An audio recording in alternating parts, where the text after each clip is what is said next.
Welcome back, Trinidad and Tobago. Well, persons with epilepsy experience seizures represented by excessive electrical discharges in different parts of the brain.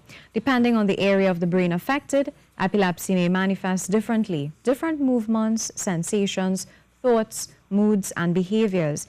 In other words, epilepsy can be said as having different faces. In addition, there are many other conditions that may resemble epilepsy, and some of these mimics could even occur at the same time as epilepsy.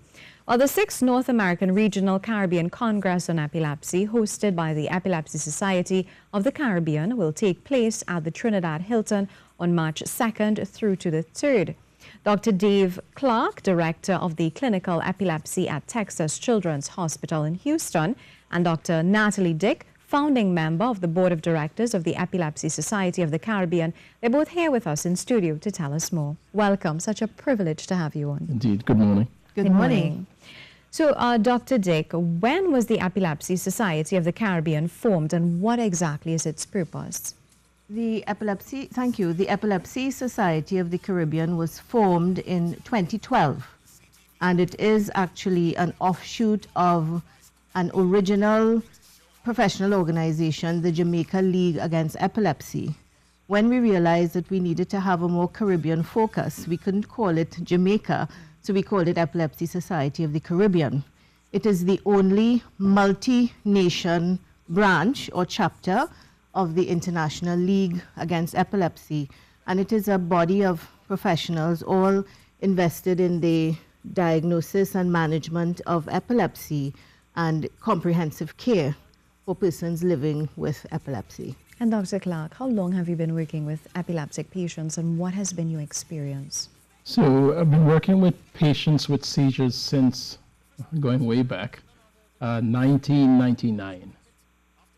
And I finished my fellowship in 2003. And what got me interested, I realized how many patients actually have epilepsy, especially children. About 1 out of 26 of us will have epilepsy in our lifetime, and about 1 out of every 100 children. Hence, in any school, in any given day, they have multiple kids with various seizure types in that school. Most very well managed, but it's so important because of that stigma related to epilepsy, and it's so important to get the word out there. And to get the word out there, especially for children with epilepsy, that there's a life ahead of them. You know, many professionals with epilepsy, and we can speak about that later. Yes, I'd like to talk a lot about that stigma that is also attached. And Dr. Natalie Dick, what sort of work has the organization been engaged in over the years? What has it achieved? Over the years, the Epilepsy Society of the Caribbean has been putting on biennial conferences, all geared towards improving the knowledge and understanding of epilepsy and taking that message forward throughout the Caribbean. So this Congress that will be held at the end of the week is actually the 6th. We've had similar congresses all through the Caribbean, namely Jamaica, Antigua, St. Lucia, Barbados, and now for the first time we'll be having this type of conference, 2-day conference with workshops in Trinidad and Tobago. Another major project of the Epilepsy Society of the Caribbean is visiting specialist clinics in various Caribbean islands that may not be very well served with certain types of specialists. For example, Dr. Clarke is a pediatric neurologist with special concentration on epilepsy. So there have been clinics, volunteer clinics in various Caribbean islands where persons so affected would be able to come and be seen by specialists, and then the follow-up care would be done by locally based professionals, and all of that has improved the level of care and treatment that we can offer to persons with epilepsy or with similar types of conditions, medical conditions. And if you don't mind interjecting one more thing, Natalie, we've also been advocating for those with epilepsy.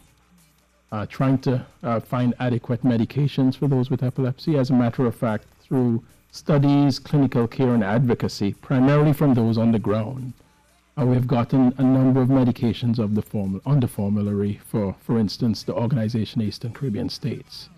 to treat children with epilepsy, women with epilepsy, special types of conditions, in a quite efficient way, working both through private and through the governmental entities. So that's where the funding would come. Yes, we've been aiming to get the funding for those types of medications to come through the various governments in the different Caribbean islands. Another large focus of the Epilepsy Society of the Caribbean as we go through various Caribbean islands would be to have community outreach and community-based education all centered around epilepsy and taking some of the mystery out of epilepsy. Would you say it's still a mystery, Dr. Clarke? I think it's a mystery in that not much is spoken of it because of that stigma. Yeah.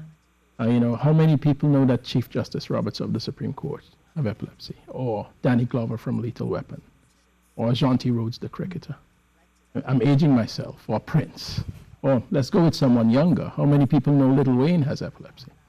So, something that affects 1 out of 26 individuals, there are a lot of professionals that are adequately treated with epilepsy.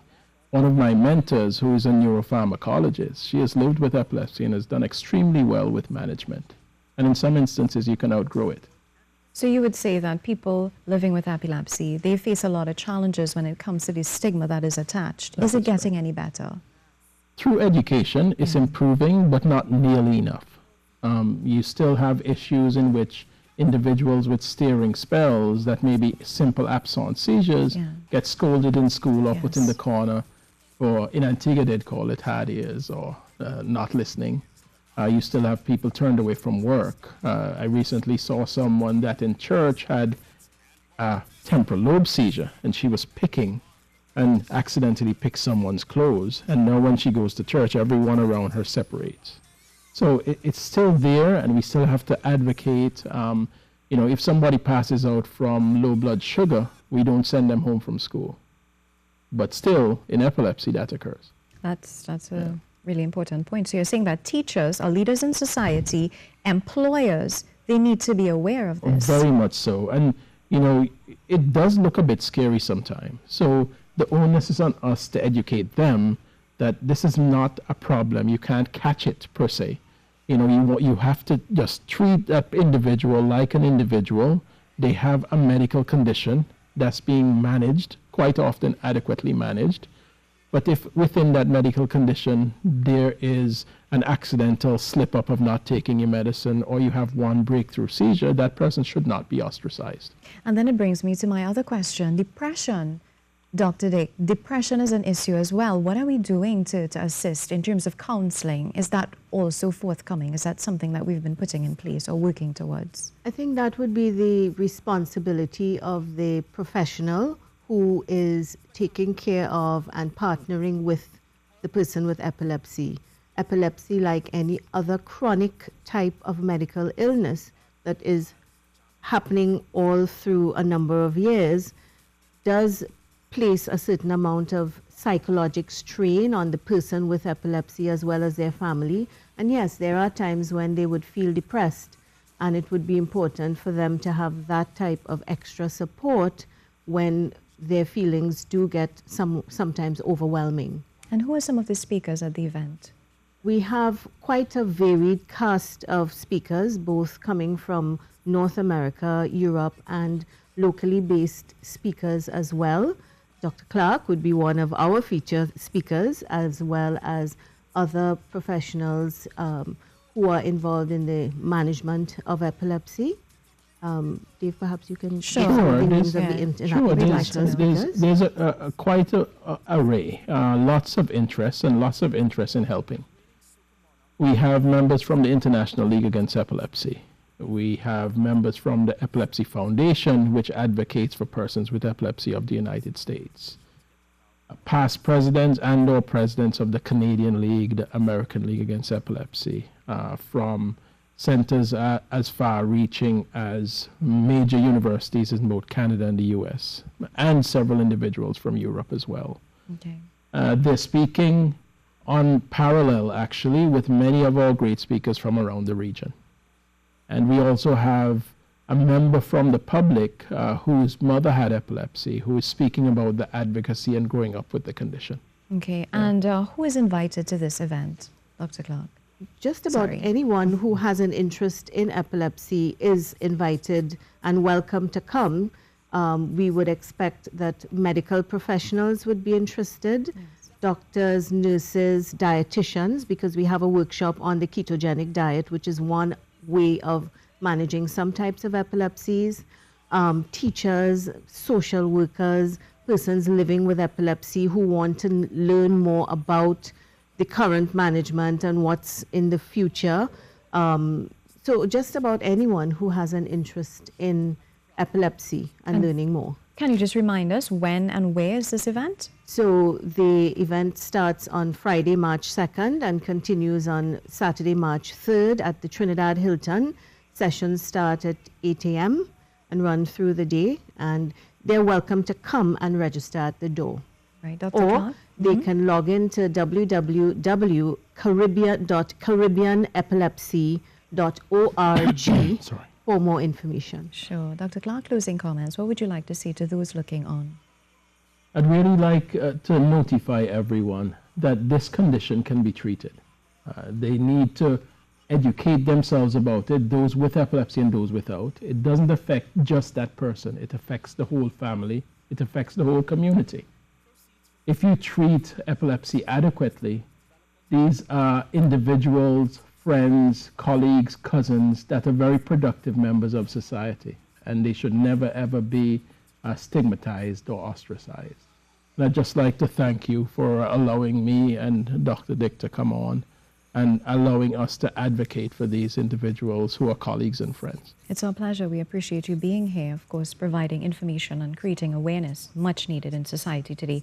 Of course, we've been chatting with Dr. Dave Clarke and Dr. Natalie Dick on the 6th North American Regional Caribbean Congress on Epilepsy, and it is scheduled to take place at the Trinidad Hilton on March 2nd and 3rd.